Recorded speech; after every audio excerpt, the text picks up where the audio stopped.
Okay, we're going to be putting the fittings on the hoses today. Need the fittings, clamp that in the vise.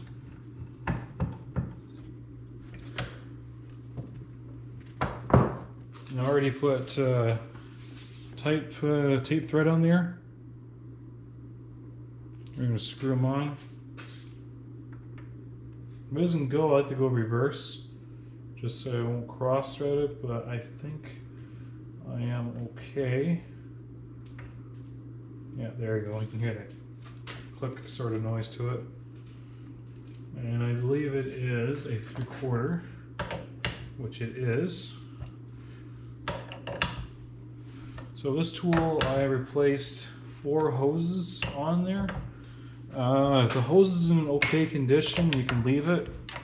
But make sure that there's no damage, there's no nicks in the rubber. Make sure the fitting is not corroded or hazed over. But generally you have to replace the outside ones because they really take a beating. Okay, not too tight.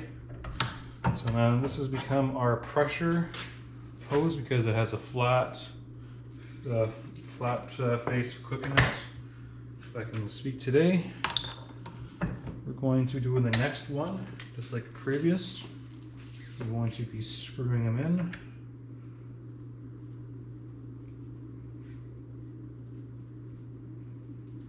Okay.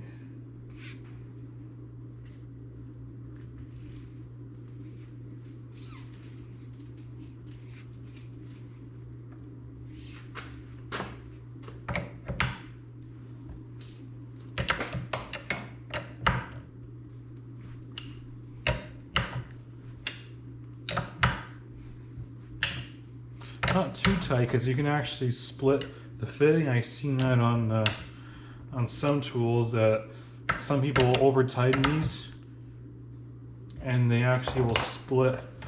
I know on certain quick connect fittings you can actually split these, but do be cautious of that.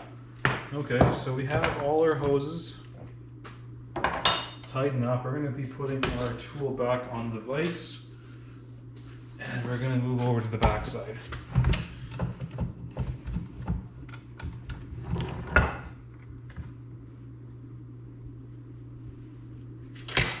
Alright, just like that. Get a little closer, you guys can see that.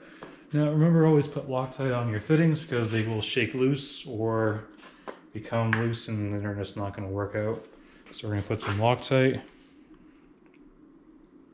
Again, I use brake cleaner or car cleaner, something with solvent to it, and it'll dry out the steel so there's no grease or oil, so that it will adhere properly to your fitting.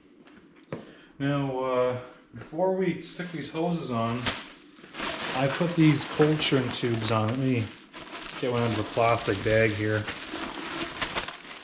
So this is one of those cold shrink tubes I got. This is like an insulator, so it's electrically safe. If your tool has a valve block, I'll slide this on first. So I'll slide this on first, then screw on your hoses because you can't slide this tube over your valve block. So what I mean by a valve block is that, let's say you have a on and off button on the end of your hose. Instead of having just fittings, you have a valve that can select on or off. That's so that you don't have to go to your truck and turn your valve on and off. You can do it remotely. But this one just has fittings straight. Sometimes they have valve blocks, so you put on this tube first. But in this case, we're going to do it later. Actually, I'm just going to leave it on since it's already on there. So we're going to get a pressure line first. And we're going to look on the back of this plug, look for letter P, and P corresponds with the large flat face quick connect. These are 3/4. We're going to get them started by hand, later on tighten off with a wrench. And then we're going to get zip ties and we're just going to make sure that this hose is secure and not flopping around freely. Next is the female. This is for tank. Stanleys are backwards. So if you're doing a Stanley IDEO 7 drill, these are backwards. That's the only brand of drills that are backwards for the hydraulic ones. Sometimes these are backwards too on your truck. So do know of which is pressure and which is tank. So we're gonna get our 3/4 wrench now and snug them up.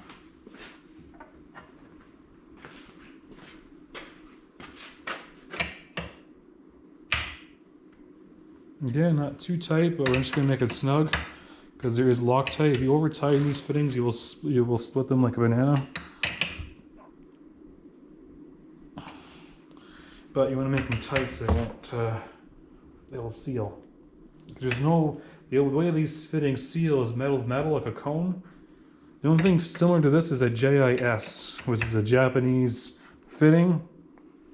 This is a JIC. And the only way to tell is the pitch on your cone. I think it's 60 for JIS and 45 for American. I don't know the specifics, but that will never occur. Generally, they use O-ring Boss or JIC on these Tampers. Okay, we're going to be pulling through our little plastic. I don't know what it's called, like a plastic coil or something like that. So I'm going to go half. That's my rule of thumb, is half. So I'm not here, but not all the way here. I want to go here in the middle. So it's just kind of like a pull through. Like I have this cord, I pull in the back.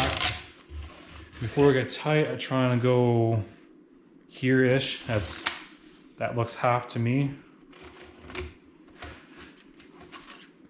Because if you don't go half, it won't grab, or just simply it won't do anything. And this is pretty relatively easy. So if you have access to one of these, you can use it. If not, I know they use heat shrink tubes. Reliable does.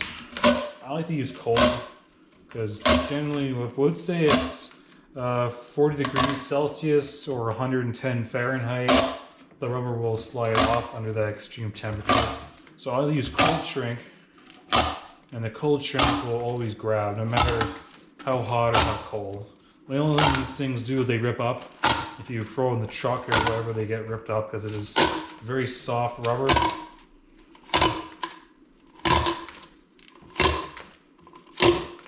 Because originally I was using heat, and I thought, well, it takes sort of 120 or 130 for it to get warm and shrink on. That means if it's that hot outside and it's black, it's going to get even hotter.